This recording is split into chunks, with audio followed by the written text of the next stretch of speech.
Matchday Mornings, back again. Been a mad week. I'm James, that's Jas. Jas, how you been? And what's new? Yeah, still recovering from that odd performance last week, really. So I'm still recovering from that. Quite disappointed. Looking back on that show last week, obviously I went for us to win because although we won against Leeds, the performance was still up and down, and I thought they're not going to perform that way 2 games in a row. But then this is quite a unique situation where the whole blame was on the manager, not the players, really. So it's quite unique situation, quite frustrating. Didn't really have any shot on goal in the whole game. I just didn't. Yeah. I didn't see the point of it, especially because all the results went our way. It was a free hit, when you just roll the dice, just go for it, mate. Nothing. We're going to stay where we are. No one's going to catch us up the way the results have been, and we just looked like we just threw the whole game away. So, yeah. I mean, can I ask you that though, Jas? Right?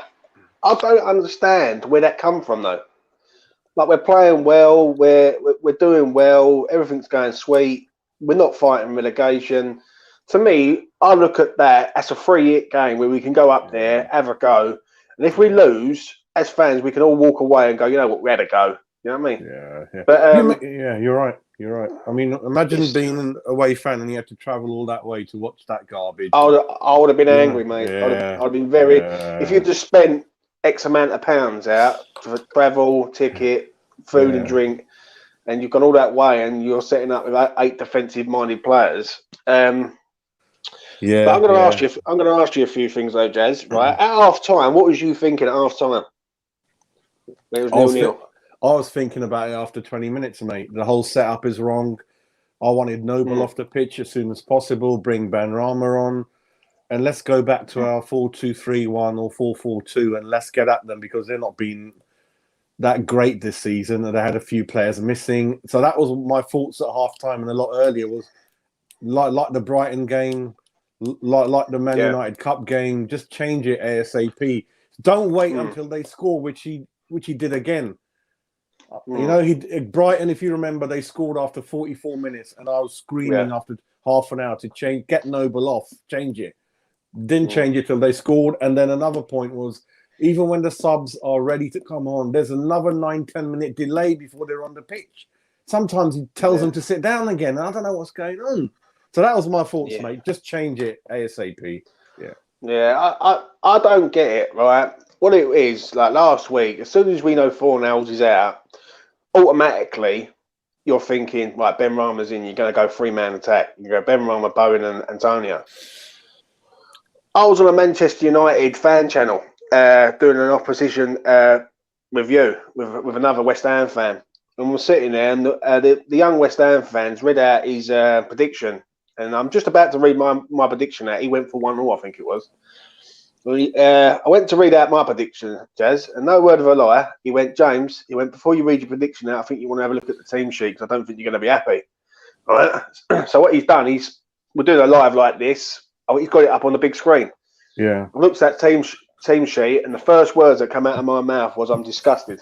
Yeah, man.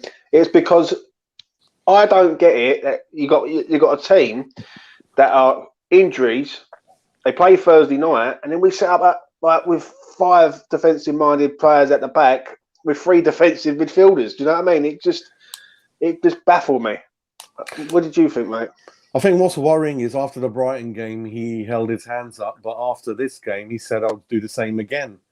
So I don't know, but he's got this in his locker, like Pep at Man City for different reasons. I mean, we are getting nervous before the lineup is announced. I don't know what's gonna. He is very stubborn. I don't know tomorrow what he's going to do. Is he going to...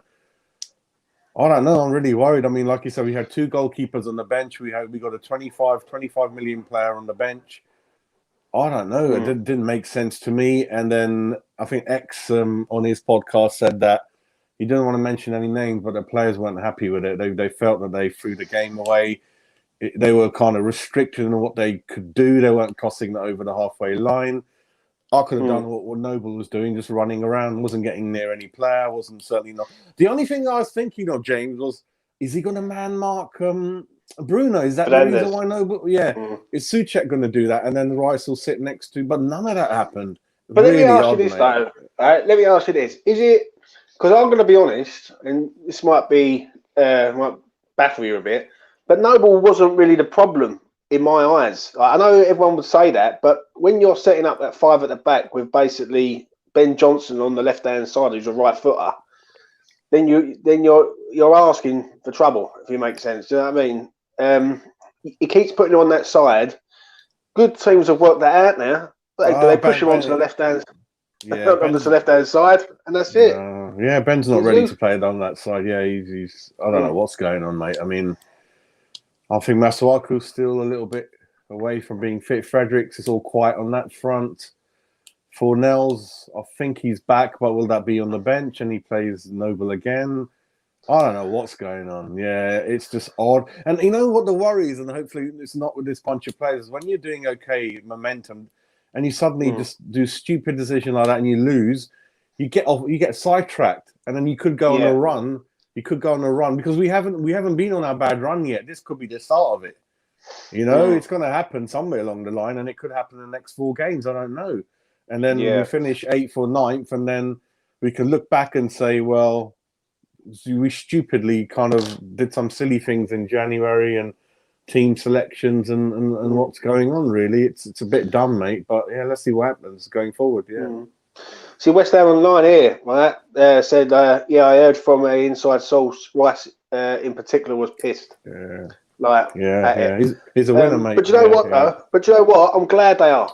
Because the way I look at it is, we all were. Like, I knew what was coming at 20 past 6 when I see that team sheet. When I see that team sheet, Jazz, we all knew what was coming. That was set up to hold Man United for 90 minutes. And as I said it on West Ham Fan TV, I said, we're not good enough to hold Man United for 90 minutes. We've got to get real. Like, we're better off going for it and having a go. Do you know what I mean? It was a carbon copy of the Cup game, wasn't it? Similar. Absolutely. And you know what? It's just come from nowhere, though, Jazz. That's the thing that does me. It just come from nowhere. Like, if we look at the last 4 games, right?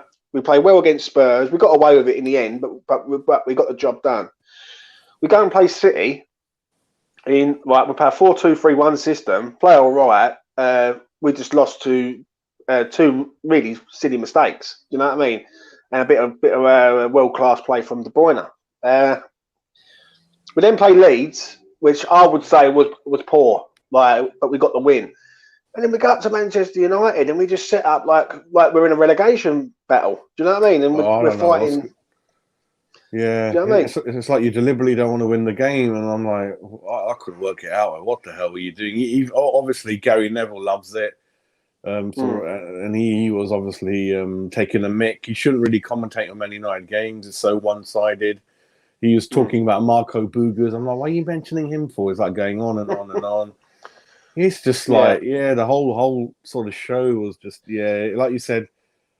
I did my interview afterwards, and I didn't want to talk about it after that. I just kept quiet during the whole week. And what more can I say? I didn't want to revisit such a bad moment. I didn't want to think about it and just get quickly onto the next game and let's. Well, I'm going to ask you something. I'm going to ask you something now, Jazz, because all week I've been on different platforms, different shows, and everything, and I've asked every West Ham fan the same question: does Moyes trust Ben Rama? That's the question I'm going to ask you. Not at the moment. Not at the moment. Now, not at the moment. Why? I think, like I mentioned, through a couple of outlets, I found out that he wanted Eze at Palace, and they didn't go and get him because at that time Anderson was still at the club, and the board didn't want to do it. Even though you could buy what you want at the beginning, and then you can resolve the situation as the window progresses. And really, but this stupid board doesn't. It's one in, one out policy. So we lost Eze because he offered a crappy payment plan, and Palace came in. And we ended up with the last person left on the shelf, mate. And I believe Sullivan just put his arm around David and said, "Come on, he's all right. You know, we'll bring him in. I know the agent." And then I don't know what David said. I mean, obviously Watkins was the one we should have got. Eze was the one we should have got. and we've ended up with Ben Rama, and I'm happy for him. He's a good kid. He's okay, you know. And once I don't know what's going on. There's some politics going on, mate, which is worrying me. And it's a typical West Ham way, is that we are doing everything good on the pitch, but off the pitch we're going to wreck it, mate. Hopefully I'm wrong, but there's something going on. How can he not bring a striker over the line? There's something going on, you know. And I agree. There's something going, you know. He goes on TalkSport and he says, "Oh yeah, he's a manager. He's not a coach. He buys the players. This is what you fans wanted. I offered him loads of players. He doesn't want any of them. What more can I do?" But when he wants someone, I mean, it's not for Sullivan to say no. He wanted Tarkowski, and he didn't get him. He wanted Fofana. He didn't get him for him. He wanted, like I said, 2-3 other. He didn't get none of those for him. So I can see both sides of it, but we're the ones who are suffering. Us and the players are suffering in the middle of it, mate.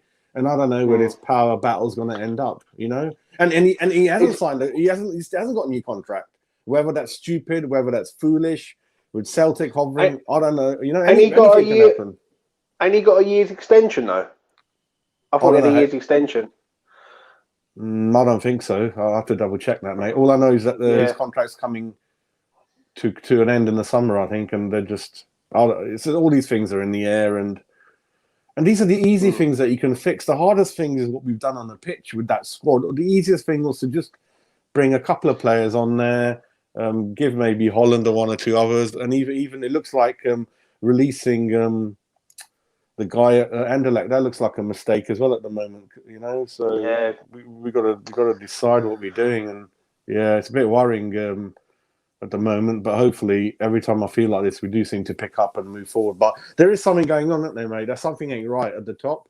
You know, the couple of the windows we've had, it's okay, but the last one, how can you risk throwing all that away? Just, you know, something happened. I mean, Antonio hasn't looked himself, you admit, wouldn't you, in the last 3-4 games?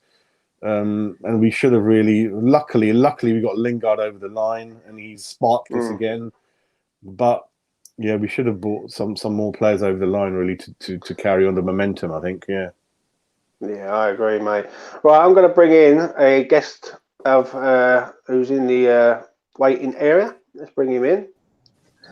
Forge from Irons, Gatesy. Gatesy. How you doing, mate? You all right? Right, Gatesy, I'm gonna ask you this. I've asked Jas. Obviously, I spoke to you during the week. First of all, like last week, we spoke. We both weren't happy about it. No. Can you tell me where that went wrong last week from the start? Real simple team selection. You know, you said it yourself. We had 11 players on the pitch, 10 outfielders and the goalkeeper. Of the 10 outfielders, you've got 8 players who are defensively minded. Your only 2 offensively minded players are a guy who is 1 sprint away from a 4 to 6 week period out of the team, and the other is a guy who is, with the best will in the world, bang out of form.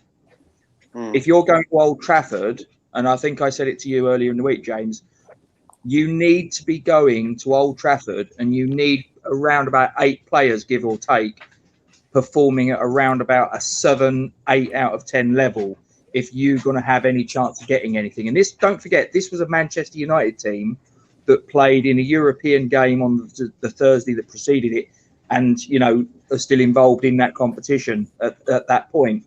So why didn't we just go out and attack it? I mean, I'm looking at it, and I know hindsight's always perfect vision, and I love Mark Noble to bits, but that was absolutely not the right game for him. It really wasn't. And he's got a lot of stick off of the back of it, and a lot of it I think is unnecessary, because at the end of the day, look, maybe his legs have gone a little bit, you know, time catches up with all of us. He's going to be 34 soon. But at the end of the day, he gave the best he could. He was just hopelessly exposed. In my opinion, he should never have been a starter on the pitch. I personally, and I know we only had 8 substitutes instead of 9, but I looked at it and I'm like, why are we not giving Connor Coventry a go? Why have we got a kid who next week turns 21, and correct me if I'm wrong, but he's still not played a minute of Premier League football. And yet we've had all this fanfare about him. He's the next big thing, this, that, and the other. The only thing he's in danger of becoming, if it carries on like this, he's in danger of becoming the next Josh Cullen. Yeah. Do you know what? On the Connor Coventry one, I agree to a point, but then also you're going to chuck a lad in there like if that was against Burnley or something, or Palace or Sheffield United, I could get that. Do you know what I mean? I could understand that. I go, you know what? I agree, but he might have got rings run round in like Noble in one way because he's not experienced. But do you know what I mean? Noble had rings run round him. So what would have been the difference? Do you know what I mean? And I know hindsight's perfect vision, but when we should be giving this kid minutes, and we're not. How are we going to find out how good he is if he doesn't step foot on the pitch? And let's have it right, James. If he'd have played, it's a complete free hit. He's under no pressure. He's under absolutely no pressure. Because if we go there and get beat, which is what happened, of course, well, everybody probably thought we were going to get beat anyway. So he's on a, he can't lose. But if we go there and get something and he's an integral part of that, well, he's probably just nailed down a starting place in the team. Yeah, it's not like I'm not agreeing with you or anything, but I understand what you're saying, but I just think the team selection in the whole, like everyone says Noble, I think Ben Johnson was on par with Noble. Like I thought he was awful and all. Ben Johnson looked completely confused and lost. I just read up that Joe Cole made his debut against Man United away as well, Old Trafford. Yeah. But it all goes back. Sorry, James. It all goes back to like the team selection in my eyes. Like that team selection made no sense at all. Like Jas is a very Moyes supporter. Like, and I watched your interview after Jas, and you was gutted. You even said it to me in privately that what's Moyes doing? Like I don't get it. Like it's just giving points away. Now if we look back at this game at the end of the season, that might be the game where we could be finishing in the Europa or the Conference or the Champions League. Do you know what I'm saying? And it just made no sense. Like I'm gonna like Jas mentioned it earlier. I know your faults, but I'm gonna get him again. What did you make of his interview after?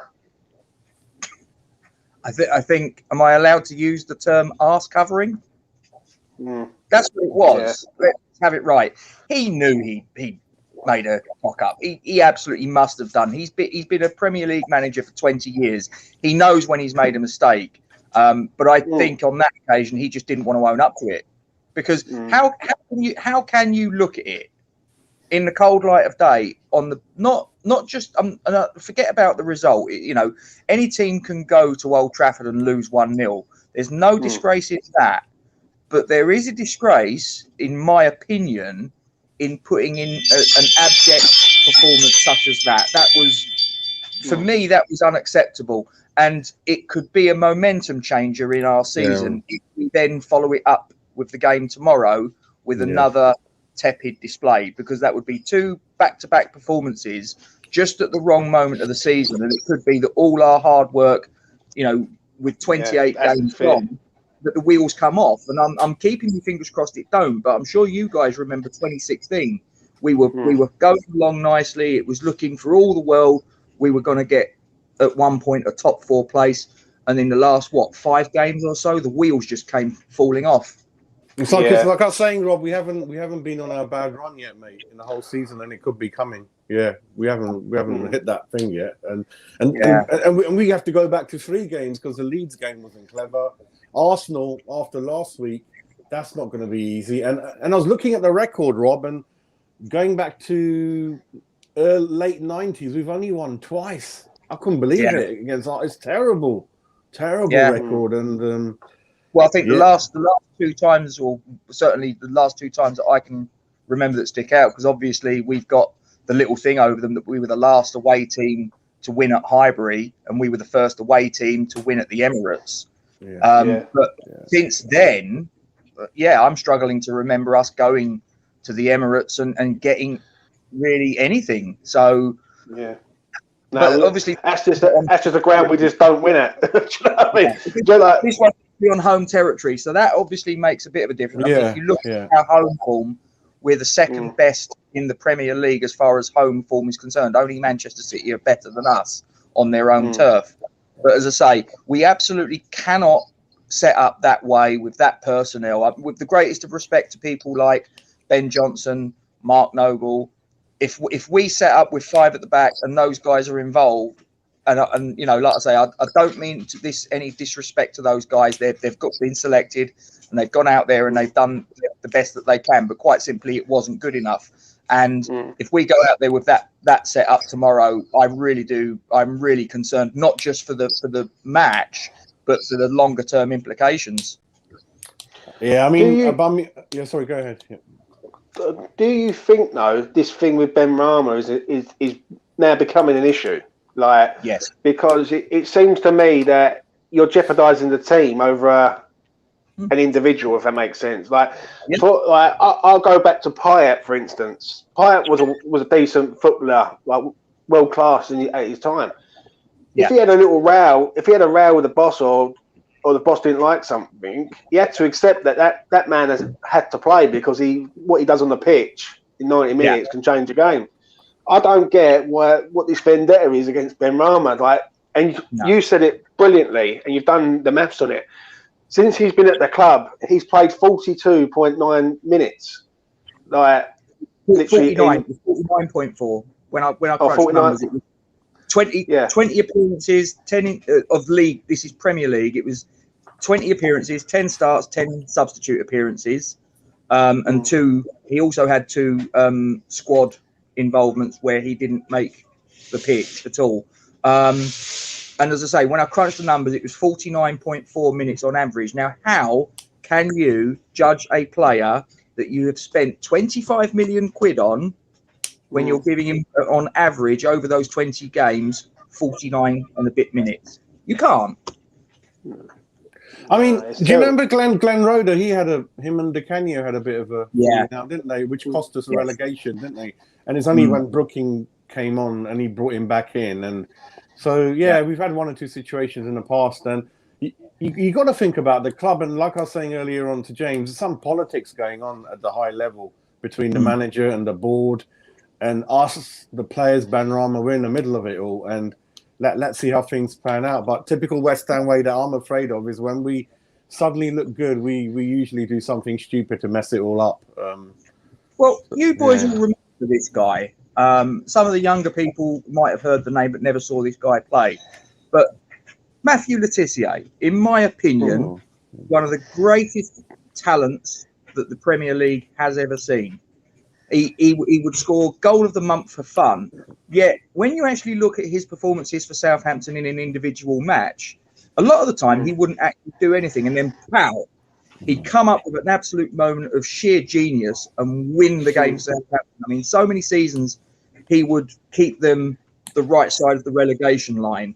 You know, and I know obviously I'm not talking about us being in a relegation battle, but what I'm saying is obviously is that Ben Rama, in my opinion, has the capacity to do something like that, a moment of sheer inspiration where it makes the difference between obviously losing a game and possibly getting a point, or a point to all 3.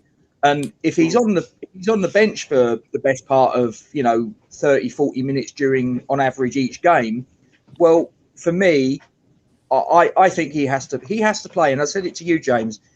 If you're going to judge a guy, you need to be giving him 6, 7, 8, 9, 10 games in a row, and he needs to be involved, not for 5 minutes, 10 minutes, whatever. He needs to be involved for a minimum of 70. And if at the end of the run, you can look at his attacking stats in terms of key passes, in terms of assists, in terms of goals, and if you can look at it after that and go, it still isn't working, then okay, fine. I'd be the first to turn around and go, do you know what? Maybe he's not Premier League quality. But not what he's getting. And we've spent 25 million on this guy, so we have to try and make it work.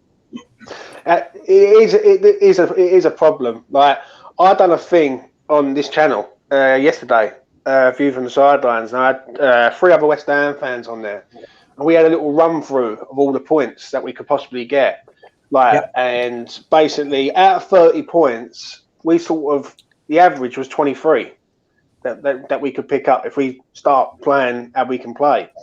Now, I sort of narrowed that down to 20. If we got 20 points from 30 points available, I think we'd all accept that. Like right now, someone says to us, right, there's 20 points, away you go.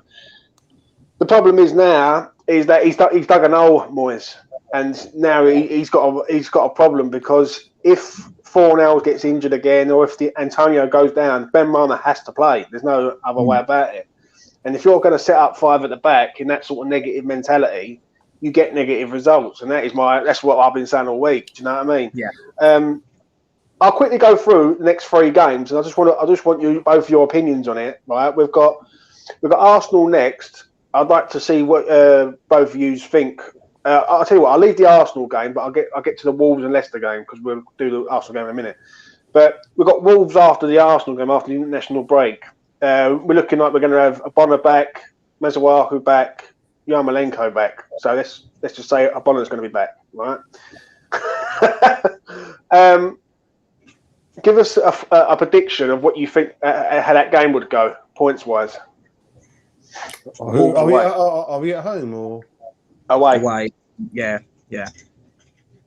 Bloody hell. I don't see us losing that. It's just a between a draw or if we win. They can't score Wolves at the moment.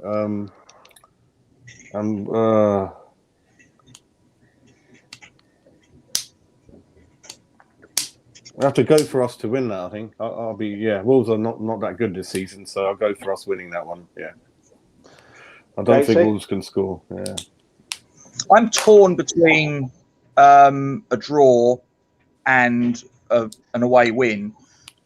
I know we don't have a good record at Molineux, do we? We don't tend to go and do too much, but you know, Wolves are not the team that they've been over the last 2-3 seasons. They've lost Jimenez to an injury, and I hope he makes a full recovery. I think he's a fantastic striker. They lost Doherty and they lost Jota in the summer. I think Doherty is actually a bigger loss than a lot of people possibly think.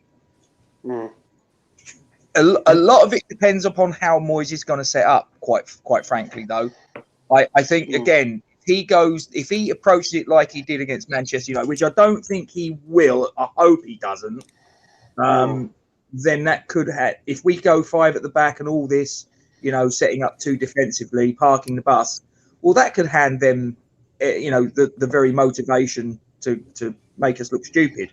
But I'm going to say we're at least going to get a point, same as Jas. I think we're more than capable of going there and getting a point if we set up correctly, and that's the crux of it. Yeah, they're very wasteful. Liverpool, they should have done something against Liverpool. They're putting chances. I think their goalkeeper got seriously injured, so they've got a few things going on. They're not quite at it, like Rob said, this season. So, yeah, hopefully get a win over the line, I think. And then after that, we've got Leicester. Now, this Leicester game, I'm going to be honest, I think we could beat Leicester. And I think it all goes back to this weekend. If Leicester beat... I'm not sure who they're playing today. I'll find out in a minute. But whoever Leicester are playing today in the FA Cup, if they win that game, if they win that game, they're in the semi-final of the FA Cup. And their mentality changes from the league to the cup. Then you think about it, you're one game away from possibly lifting the FA Cup, so to speak, because you'll be in the final. And I think we can beat Leicester at home. I think the way we are at home. What do you think? Win, lose, or draw, Gatesy? I think we'll beat them. Yeah, because I agree with you. Because if I mean, obviously they're out of Europe now, aren't they? Yeah, that's done. But if you know the history of Leicester Football Club, they are the team that holds the record for the most appearances in the FA Cup final and not actually winning it. They've been in the final 4 times and never won the tournament. Now, if they, as you're right, if they manage to get to the semis, I think their eye would slightly be taken off of the Premier League, very slightly. And that could be enough for us because all we've got is the Premier League. That's it. So Leicester have that as a distraction. So again, we have to try and make these small advantages in our favour count. And not give them an opportunity. I mean, you know, we went to the now of this season, and quite frankly, we made them look stupid. So we need to try and attack it like we did there, you know, and not sit back. The good thing is, obviously, again, this is a home fixture for us, and our home record is absolutely excellent. So again, this is a game I think this game I think we absolutely have to target getting all three. Right, Jas. Yeah, what's puzzling me is Barnes and Maddison are out. Vardy's off form, and Nacho, who I don't rate at all, he's banged in 4-5 in the last 5 games. So something really weird's going on, and they've managed to get over the line, scoring very late goals when they didn't really deserve them. So this is up and down, but then we'll probably go for us winning this one. But Leicester, like you said, they keep on just grinding the points out, even missing those 2 creative players, really. So I think we'll have enough, hopefully. But that's on the basis of a selection being wise and good, and then we don't pick up any injuries, really. So yeah. But that was the team I was saying a couple of weeks ago out of the top 4 that I felt we were going to catch. I didn't think we were going to catch City, United, or I felt Chelsea were going to. Leicester were the ones, but they seemed to just.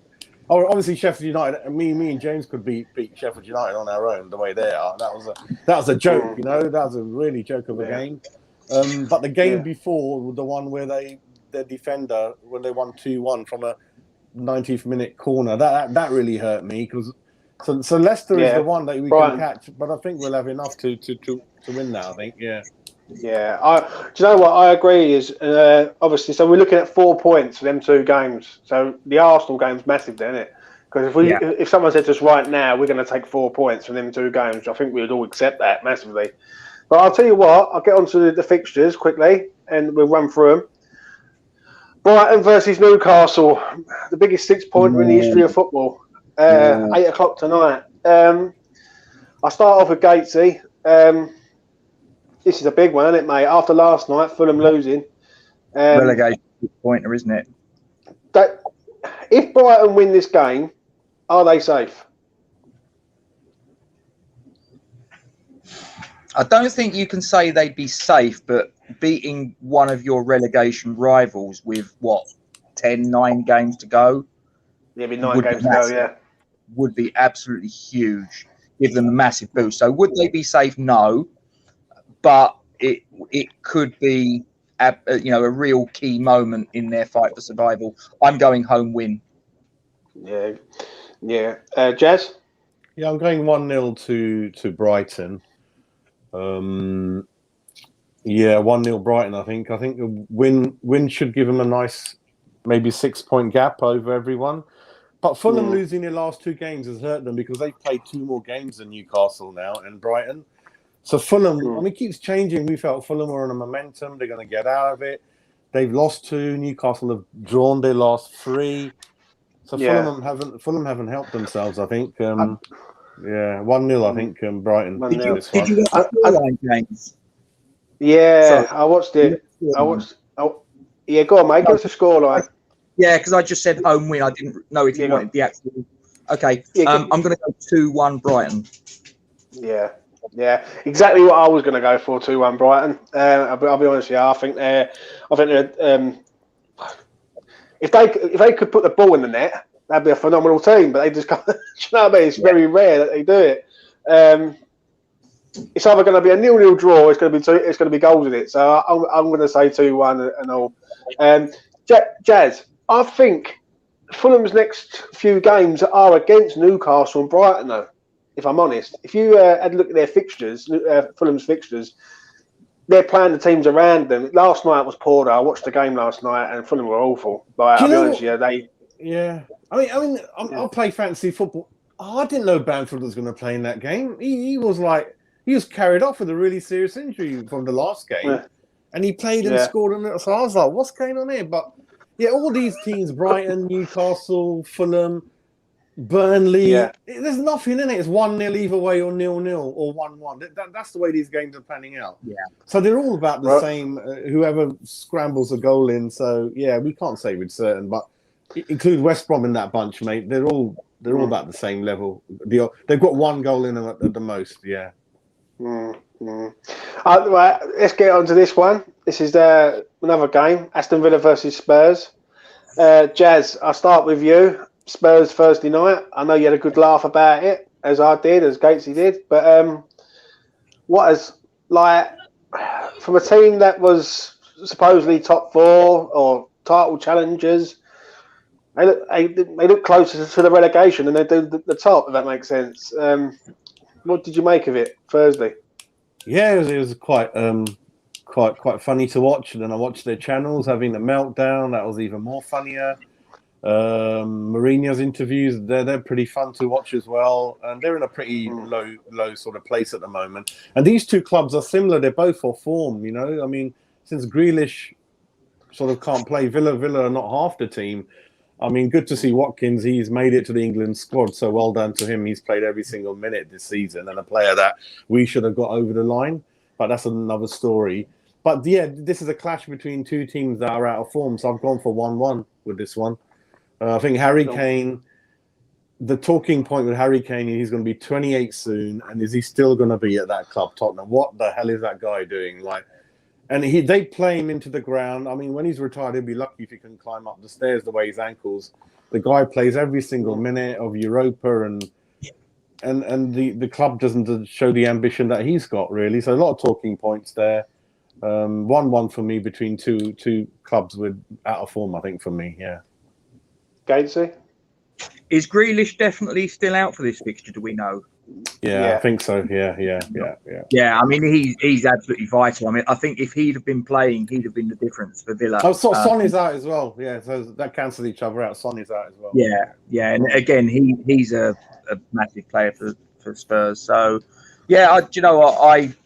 I think that's going to be a draw. I'm going 0-0. You're saying 0-0. I actually think Villa win this game. I don't know why. I think Tottenham are all over the place. I know they've got no Grealish, but Ollie Watkins has been called up to the England squad. He's going to be buzzing about that. And they've still got some decent players wrapped around them, like some McGinn and Barkley and all these players. So they've not got any. I know what you're saying about Grealish. He makes them tick, but even that Traore lad, he's not too bad either. Gets stuck in and he's injured, mate. He's injured. Yeah. Is he injured at all? Is he? Yeah. But yeah, I'm gonna say 2-1 Villa. I don't know why. I just fancy Villa. I think that. Don't forget they played Thursday night away in Zagreb, so that's going to be a drainer and all. And they didn't do anything, mate. They're not going to be tired.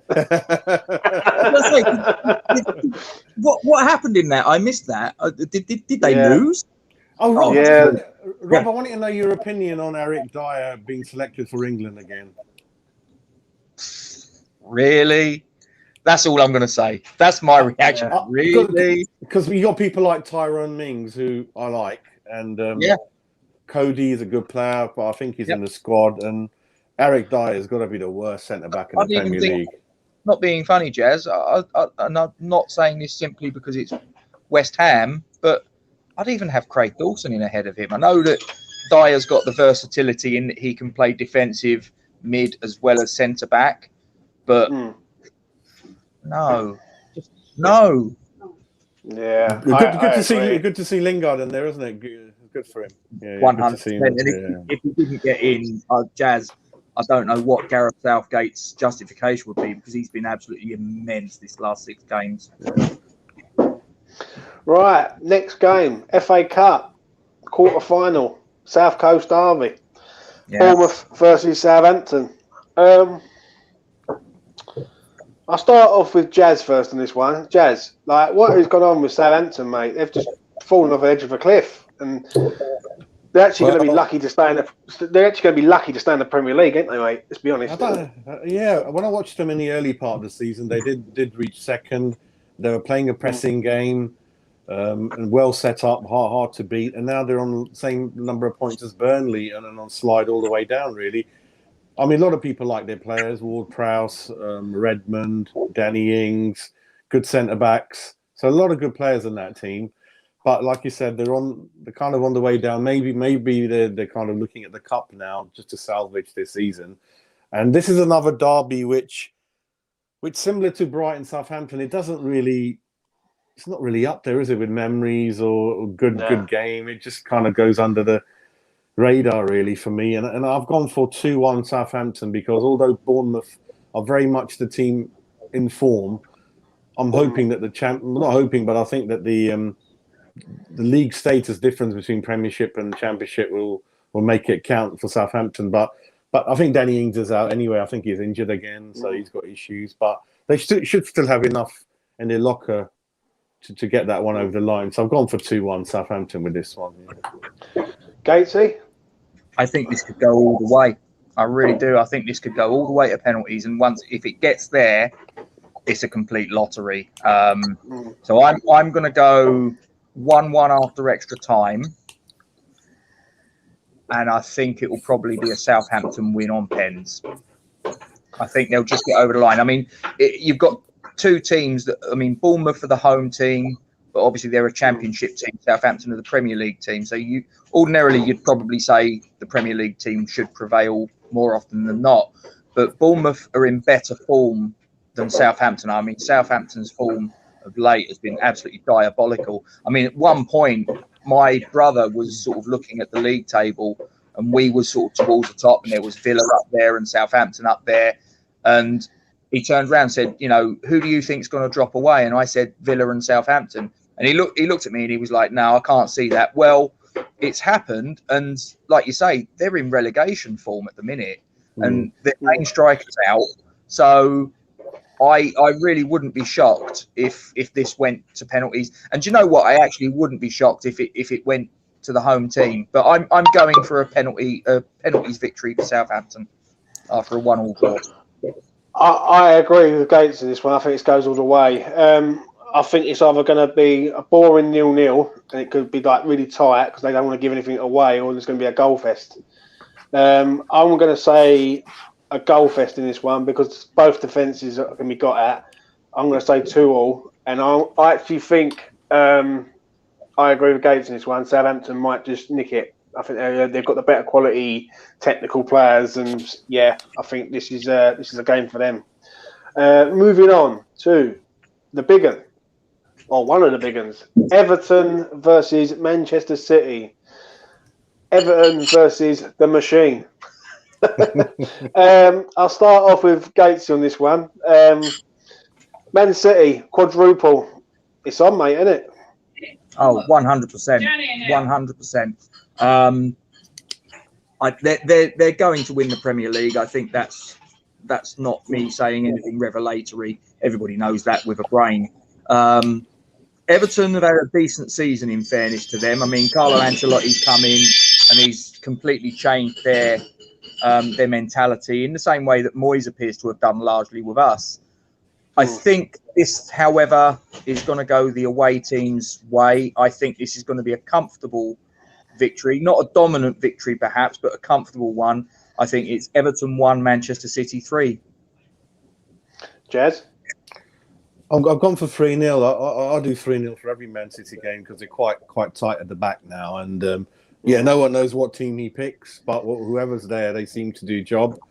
Everton, I think the goals have dried up for Calvin Lewin recently, but he still works hard for the team.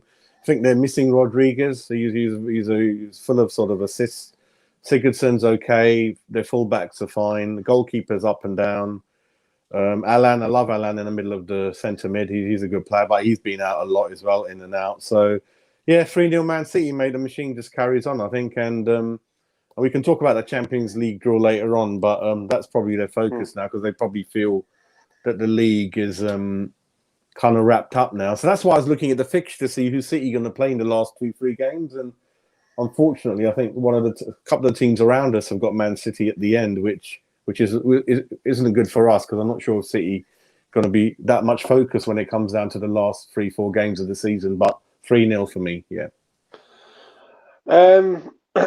On this one, I'm going to say 2-1 City. I think this is going to be quite an interesting game. I think Everton will be up for it because, like, Ancelotti, he's a winner, isn't he? He wants to win things, and basically, let's be honest, whoever beats City goes favourites for the FA Cup. So, I'm going to say 2-1 City. I think City are just too good for at the minute, and this year that quadruple is on. So, I'll go 2-1 City. The next game, Chelsea versus Sheffield United. I don't know where to start on this one, but obviously, I'll start off with Gatesy. How many Chelsea getting, Gatesy? 4. That's what I said. 4-0. Yeah. 4-0. They'll rip Sheffield United a new one. Simple as that. This will be men against boys. They'll toy with them. It'll be like a cat with a half dead mouse for most of this match. It seriously will be that one-sided. I can't see any way that Sheffield United win unless Thomas Tuchel puts out a team of under 18s and 3 or 4 of them get sent off. That's probably the only way Sheffield United have got a chance. But other than that, Chelsea 4, Sheffield United 0. Jazz? Yeah, I've gone for 4-0 as well.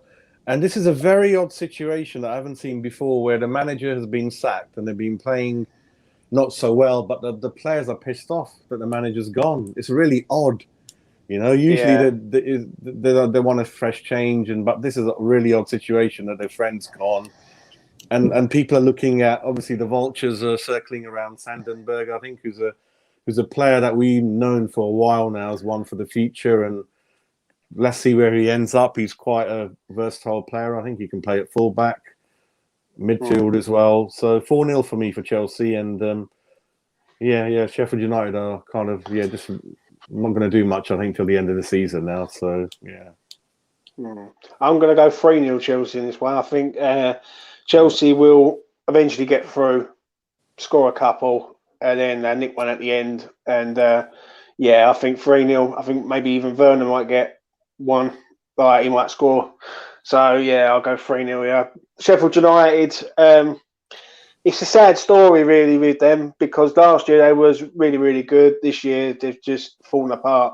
Now, whether or not that's because there's no fans there, I don't know. But obviously, they've just been not great this year. And, they're going to go down, and I think they're going to go out the cup and all. The final one, this is a big one, another big one. Leicester versus Manchester United. I'll start off with Jazz on this one. I honestly think, Jazz, if Leicester get through this game, their eyes turn from league to cup. So what's your thoughts, mate? Yeah, I think 2-1 to Manchester United. I think the thing with United this season is, there's a lot of games are not quite at it, but they seem to just get the results. It just seems to be working that way for them. And obviously Leicester, like we mentioned, they're missing a couple of their creative players. Vardy's not quite in form. So I think it'd be a good game, I think. But I think United, as usual, set piece, Bruno, penalty or something, and they'll win it, mate. So 2-1 Man United for me, yeah. Gatesy? For reasons that we discussed earlier, for obviously our own self-interest, I'm hoping Leicester get through. But that's my heart talking. My head says it will be Leicester 1, Manchester United 2. Possibly after extra time, but I think Manchester United go through here. Let me ask you both this before I'll give you my prediction quickly. Does Ollie need to win this or win a trophy this year to be, basically not under any more under pressure? Because he's been there, it'd be come up to a couple of years now he's been there. He's been in multiple semi-finals but never done anything. Does he need to win something there? Is it like about time he wins something? Not really, because I think obviously these clubs, their focus is top 4.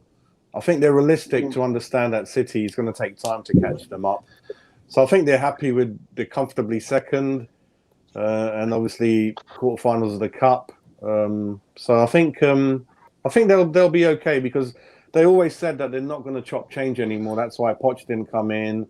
They want to just stick with this plan now, I think, and they're backing him with a lot of money. So I don't think it makes sense for them to change again and lose direction. I think the momentum is there. The players seem to be playing for him. For me, I've never rated Ollie as a truly Man United quality type manager in terms of tactics. But if you give anyone 90 million for every player on the pitch, they're going to be okay, I think. So that's what seems to have helped him. I think every player on that pitch is about 90 million, I think. So for those reasons, I think the momentum is with them. They're going in the right direction. And if they finish second and go in a couple of good cup runs, I think that'll be good enough for the board. But then next season, the remit will be to kind of win something, I think, yeah. Yeah. Gatesy? Yeah, I completely agree. I mean, I've got a few people that I know that are massive Manchester United fans, and I've actually asked that question: at what point does Ollie have to win a trophy for Manchester United? You know, finishing in the top four, obviously qualified for the Champions League, that's fantastic. But Manchester United, throughout their history, have won trophies. You know, you look at the Ferguson era, you look at going further back, Matt Busby. You know, they have a pedigree of picking up trophies, and I think their patience will eventually run out if they keep getting to semi-finals and getting beat, or maybe even getting to a final, getting beat, finishing second, third in the league. That at some point he has to pick up a trophy. Now, I do think that if they finish second, which I believe they will in the Premier League, and there's also a chance that they might. They're still in the Europa League as well, don't forget. So they've still got, realistically, 2 trophies. The Premier League, like I say, that's Man City's. So they've got 2 trophies that, in theory, they could pick up. Do I think they will? I'm not so sure. I mean, I agree with Jas. I'm not 100% convinced that Ollie is the right manager for Manchester United. I think he's probably a little bit like Pellegrini in the sense that he's a bit of a checkbook manager, as Jas says. You know, he's got sort of like 90 million players, 50 million players, 60 million players, left, right, and centres. That always helps. I think this season he survives, even if he doesn't win a pot. I think it's next season that will be the one that he needs to pick it up, because if he doesn't get a trophy over the line by next season as a minimum, I think that Ed Woodward and the board, the Glazers, might be getting a little bit of a trigger finger up with Ollie. Yeah, I was looking at the cup draw for Europa. They got Granada, so they've done well with that draw, isn't it? So that seems to have worked out quite well for them. And then obviously Dynamo Zagreb got Villarreal, Arsenal, Slavia Prague, which would be a tasty one. So maybe it'll be the Europa for them, because they've won it under Mourinho, I think. So maybe it'll be that one. Moving on to our clash. West Ham versus Arsenal. 2:30 UK time. James, did you predict what was your prediction for Leicester Man United? Oh yeah, sorry about that. I'm gonna go Leicester to win. I fancy Leicester. I'm gonna go 2-1 Leicester. I think it's a game. It's more important to Leicester than it is to Man United. That makes sense. Man United have got bigger things like the Europa League and things like that. And I think if they do win, then it benefits us massively. And I'll be sitting there hoping that they go through. Do you know what I mean? So I'm going to go 2-1 Leicester. I think they're starting to get a bit of form now. They played Brighton the other week. That's the game you was on about, Jas. They scored 90th minute. They smashed Sheffield United. They're on form. They're ready to play a big team. And I think it's the perfect time. And Man United have got injuries and all that, and they played Thursday night. So I think it benefits them massively. So, 2-1 Leicester for me. But moving on to this game, West Ham versus Arsenal, 2:30 UK time. I'm going to start off with Jas. Jas, if we see 5 at the back on Sunday, how angry will you be? I mean, you just have to bite your lip and just watch the game. What else can you do? I'm not one of those who's gonna say anything in all the groups I'm on. I usually wait until the game's over. Let's see how. But no. But then I am worried about what's going on, and he's a nutcase, David. So and then he's one stubborn git. So I'm hoping. Yeah, I hope not. But I've gone for 3-2 to West Ham. I've let my heart rule my head. Like, this is the same score I predicted last week against Man United. I felt again, we got to win one of these days against Arsenal, and I think their defence you can get at. I think they're awful at set pieces. Arsenal are one of the worst teams at set pieces. So Souček, I think he's due a goal. It's been a few games where he hasn't gotten the end of anything. So hopefully we'll cut them open a couple of times, and then I haven't got any confidence in Jupe. So he'll give him a couple of chances. Aubameyang was rested last week. He'd probably come back in. Pepe, they're trying to get a few more better games out of Pepe. Lacazette, again, is one of those players who always scores against us, always. So 3-2 for me, and good entertainment. And hopefully more positive lineup from us, and we get our season back on track again. Gatesy? Well, I think, as I said earlier, the setup for me is key. And also, there's two players that could swing the balance one way or the other, depending upon whether they're available, and them being Pablo Fornals for us and Bukayo Saka for them, both of whom have got injury question marks over their participation tomorrow. I think I spoke to someone, sorry to butt in, Gatesy, but I spoke to someone yesterday, yeah, and they said Gareth Southgate doesn't put Bukayo Saka in if he's not fit.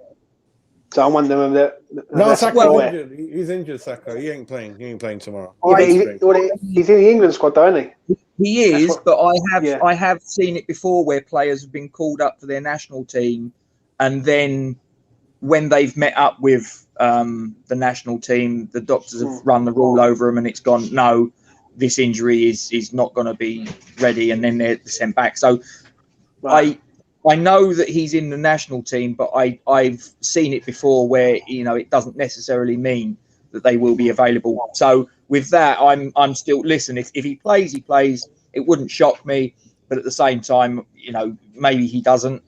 So we'll wait and see. But that's going to be the two key things for me. Does Fornals play? Does Saka play? I think,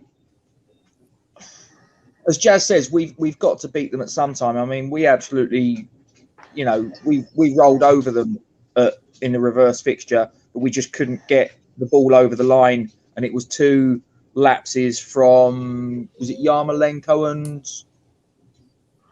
it was the two goals that they got, I know were errors on our part, defensive. I think the winner came on 86 minutes, something like that. Out of the blue. Yeah, I mean, look, I'm going to go, and whether this is heart ruling head, and obviously it is dependent upon, do those two players play, which could swing the balance one way or the other. Do we set up at 4 at the back, 5 at the back? I'm going West Ham 2-1. We absolutely have to, as a minimum, we have to have a performance at least.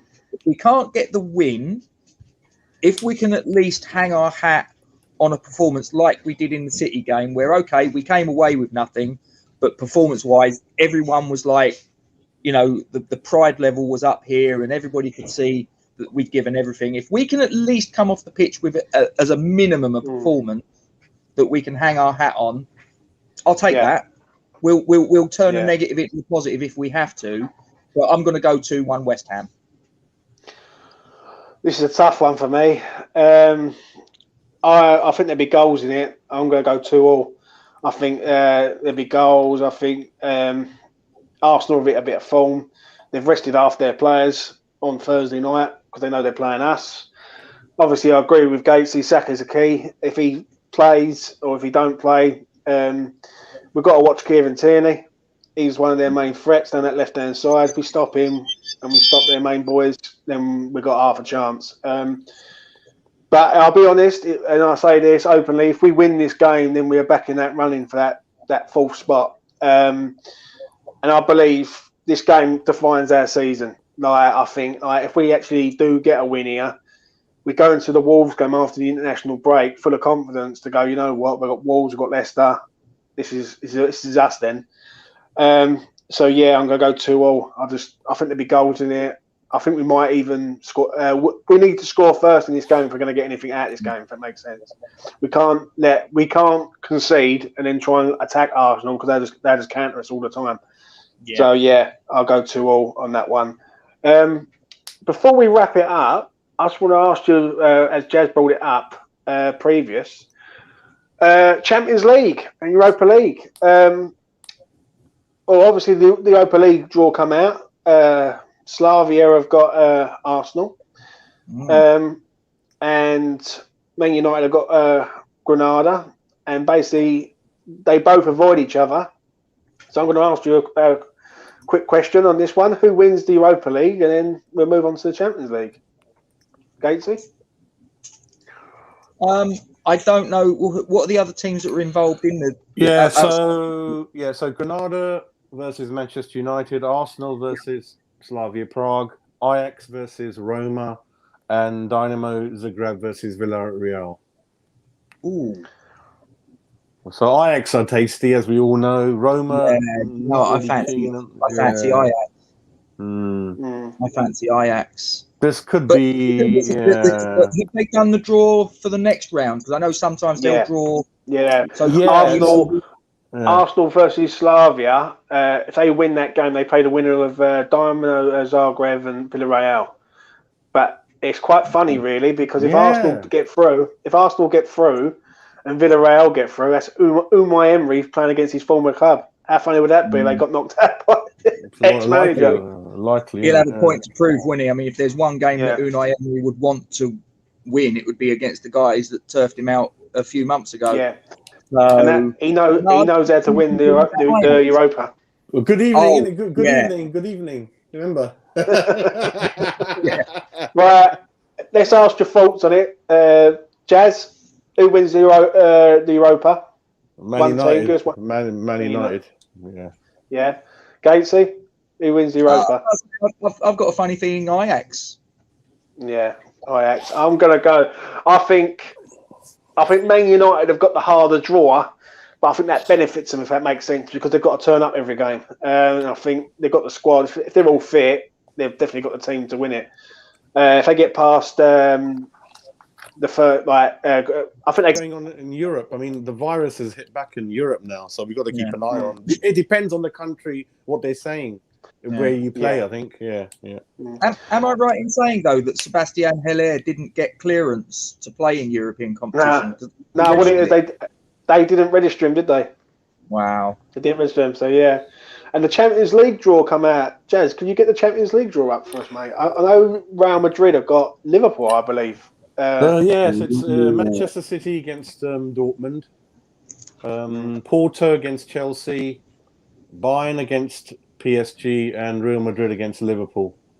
Oh, Bayern PSG. That's a replay of the final last year, isn't it? Yeah. Haaland's going up against his father's old club and all, Man City. That's Chelsea have done well, haven't they? Porto, Who do you reckon? Who would you say wins the Champions League? I actually think Chelsea. I think Chelsea will get through Porto, so they're in the semi. Wherever they get. The problem is that Bayern are kind of set up to meet Man City in the semi-finals, which I thought that would be the final. That's draw's already taken place. Yeah. So Bayern and Liverpool could play Porto, Chelsea, or they're all bunched together in the other one, really. So I hate Liverpool, as you know, and looks like. I mean, Real Madrid are not the Real Madrid that we know. They're pretty poor. Liverpool, up and down, but maybe they got enough to get over the line, and then it'll be a straight shoot off between Liverpool and Chelsea. I think in the semis, and Chelsea are better than Liverpool, aren't they? So. Oh God, this is a tough one, isn't it? I don't know if Man City can carry on playing without Aguero up front when you get to semi-final stages. You know, you really need something up front, and they're quite wasteful. They do waste a lot of chances, Man City. I know they always get 2-3 goals. Yeah. Oh God, this is difficult. It's out of Bayern or City. Can they meet each other in the final, or do they play each other around? They play in the semis. If Bayern and City they play the semis. Each other. Yeah. So they can't play each other in the final. So it's one or the other. Yeah. Right. Let me ask you this. I'll ask you this, right, to make your prediction easier. Who gets to the final? It's the same, isn't it? I can't decide between Bayern and City. Not made it easier at all. That's the problem. That's the problem we got. Yeah, I can't decide between Bayern and Man City. It's really hard for me. Well, I think Chelsea will beat Porto. I think Chelsea have got enough to get through Porto. So we can all agree that Chelsea will probably be in the semi-final. Manchester City versus Dortmund. The only thing with Dortmund is they're poor away from home. They're good at home, but they don't do well away from home. And City are at home first. So if City get a good lead up, I could see City getting through that one. So I'd say City, Chelsea to get through. The Bayern Munich PSG game, you can't look past Bayern Munich, mate, if I'm honest. I think they've got class all over their team. And Mbappe, I know they've got Mbappe, but Bayern have got like 7, 8, 9 players who are like top quality, like Lewandowski being one of them. Do you know what I mean? Mbappe only turns up now and again. Bayern have got players who are professional on it every game. Yeah. So I'd say Bayern in that one. The Real Madrid Liverpool game. Now that's an hard one to predict, because if this is Liverpool a year ago, then I'd say, you know what, I'd fancy Liverpool all day. But this ain't Liverpool can't defend, and especially with the defence they've got. So I actually think Real Madrid might get through that one. Like, This is the final. This is the final 2 years ago, isn't it? Champions League, Madrid and Liverpool, and then Chelsea won the Europa last season, I think. So you got really good teams in there. Yeah. Do you know? So I just got a feeling. Yeah, I got a funny feeling Madrid as well, because I'm not being funny. I know, as Jas says, they've not been the Real Madrid of old, of the sort of like the Bales, the Ronaldos, Benzema's, and all those sort of stellar players. However, if there's one tournament that Real Madrid are going to fire themselves up for, this is that tournament. What is it? 14, 15 times they've won it, whatever. It's ridiculous. So I've just got a funny feeling that, you know what, despite the fact that maybe this isn't the Real Madrid that we all have grown up watching over the last 20 years, I really wouldn't be shocked if they actually lifted it. I really wouldn't. So you're going to go for Real Madrid? And the key is Anfield is obviously there's no fans there, which is a big swing in their favour when they're at home, really. Yeah. And obviously, who would they, if Madrid got past Liverpool, who have they got in the semis? Chelsea or Porto. Again, if they got to the semis and they've got Chelsea or Porto in front of them, would I think that Real Madrid getting past either one of them to get to the finals out of line? No, I wouldn't, quite honestly. And then once they get to a one-off final, it's not home and away in the final. It's a one-off game, and the history and the pedigree that Madrid have got. Do you know what? I really wouldn't be shocked if Madrid win this tournament, the whole lot. Right. So Gates is gone for Real Madrid. Jas, make a decision. Well, Bayern again. Yeah, Bayern. Yeah, and Bayern. Yeah. Yeah. And what makes you think Bayern this time again? It's too I good. think they're good in every department. Man City playing no one up front just worries me when you get to the final stages of a tournament like this, I think. And again, they're very wasteful. Man City and Sterling has been a shadow this season, mate. I don't know what's up with him. It's just not happening for him. Gundogan has stolen the limelight. De Bruyne, he really is injury prone. He can't play 4 games in a row. But up and down. And Bayern, I think, are like a machine, aren't they? They won it last year. They're running away with it. They don't have to worry about their own league. They more or less have that dusted when it gets down to this level. It's just about the experience, I think, Bayern. They're confident. They've been there and done it. They've got really good strikers. Lewandowski will go down and, is one of the finest. Unfortunately, it looks like we're not going to see him in our country in the Premier League. I would have liked to have seen him in our, to watch him. So it's a Bayern, but there's not much in it, mate. Between all these teams, I mean, sort of Gatesy spoke well for Real Madrid, and it could go in any. And this is what the beauty of the tournament. When you get to semi-finals, they're all huge, mammoth clubs. All of these clubs, and Porto, it's a small club, but they've won it under Mourinho, I think. Yeah, got good players. Felipe Anderson, he's there. I don't know what he's doing for them, cleaning the toilets or dusting the place around. He's the mascot. Well, if boy. Yeah. Let's see what happens. He might end up with he might get into the semis or something. But yeah. So you go Bayern Munich then, yeah? Go Bayern. Yeah. I'm gonna go Man City, mate. I think Man City are rotating well. What they're doing is when they're playing teams, that's why my fantasy team is just doing poorly, because I've got many Manchester City players in it, and I just never know when they're playing or not. Do you know what I mean? I think Man City, this is the best chance they're ever going to get of doing the quadruple, if that makes sense. Right? I think they've got the league wrapped up. I think they're gonna pace set the league. Nick win, whatever. Yeah, I think the Carabao Cup. Well, Tottenham can't beat Zagreb. They've got no chance of beating City. The FA Cup, I think, like, whoever beats City, unless Everton beat City, then I think City win the FA Cup. And then the Champions League. Obviously, they've got Dortmund, and I think that's it's an hard game. Dortmund just don't do nothing away from home. Like they're a home team. Like at home they're lethal. Away from home they just don't turn up. And I think City being at home first helps them massively, because then City can just play counter attack in Dortmund and rip them apart. Do you know what I mean? So yeah, I'm gonna go for City to do the quadruple, mate. I think this is their moment, and if they don't do it now, I don't think they would ever do it. If that makes sense. They haven't done it because of Pep. He does these David Moyes style selections, and I remember when Tottenham beat them in the first leg, he played such a crap team in the first leg, and then it was too late in the second leg, and they went out on goals. And then last season, I think they went out to a club. I think he's learnt though, Jazz. I don't know about you, but I think he's learnt this year. Like, it's just some of the rotation he's doing. Like, Sterling ain't been in the team for ages. I know he hasn't been on form.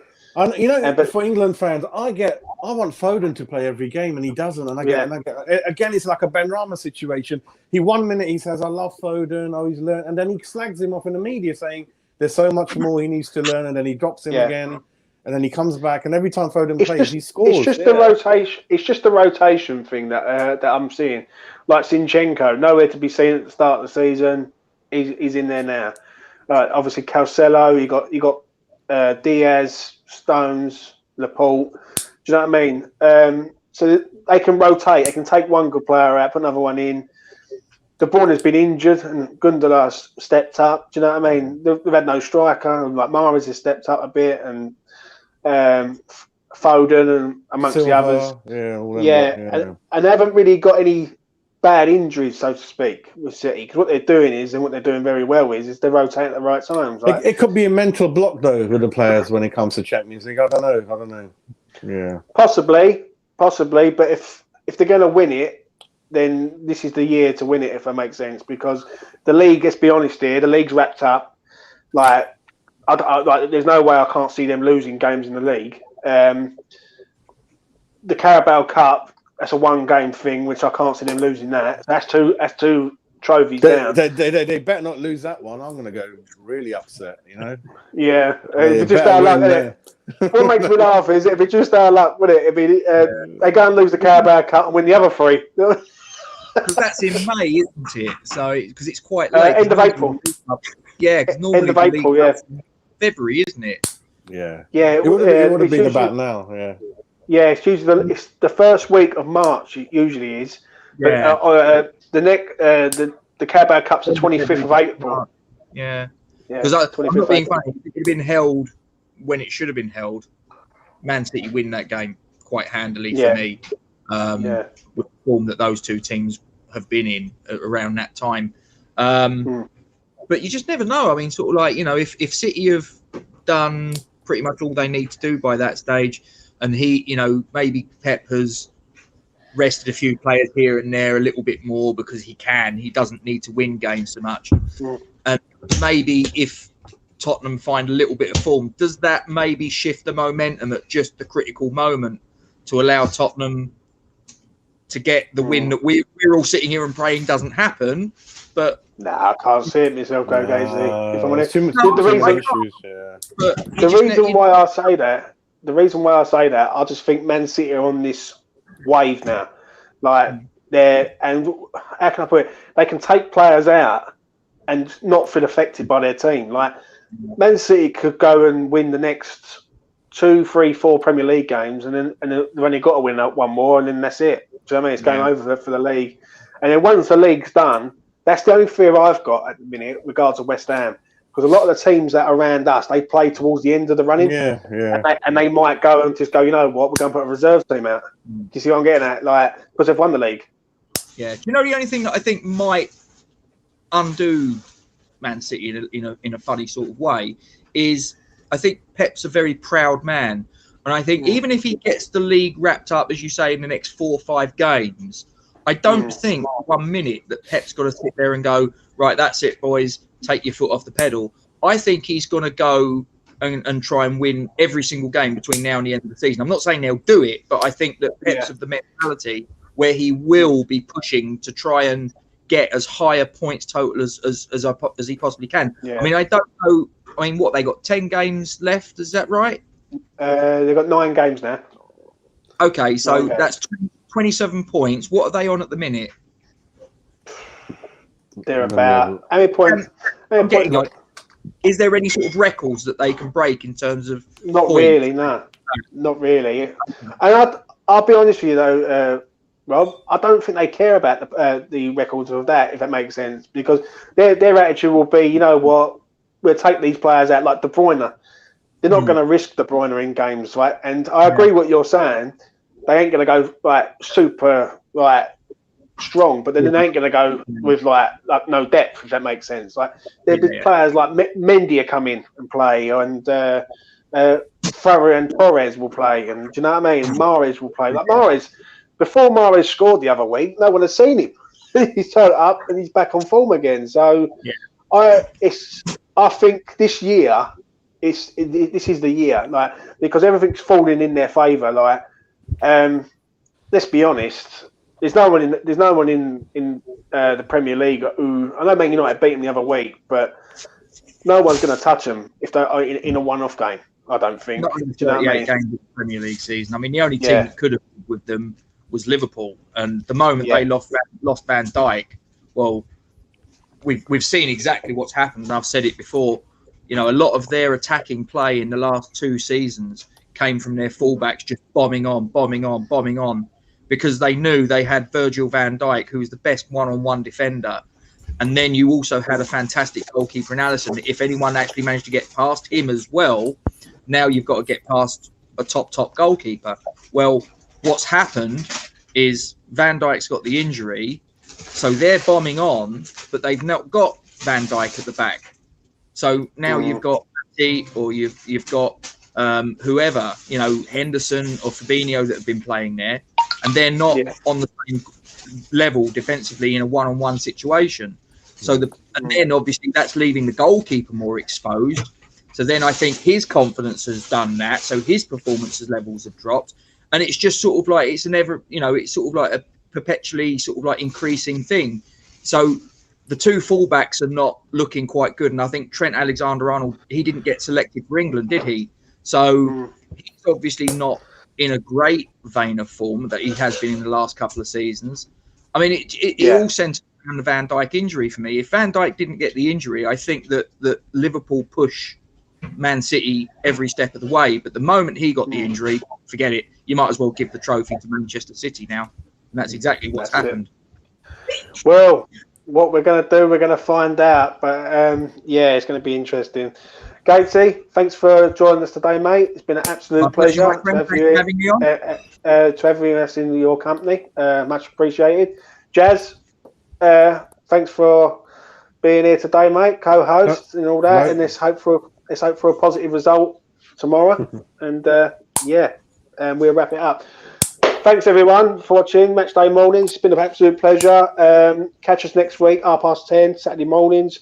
And I will be back with you again soon. From me, from Jazz, from Gatesy, take care and all the best.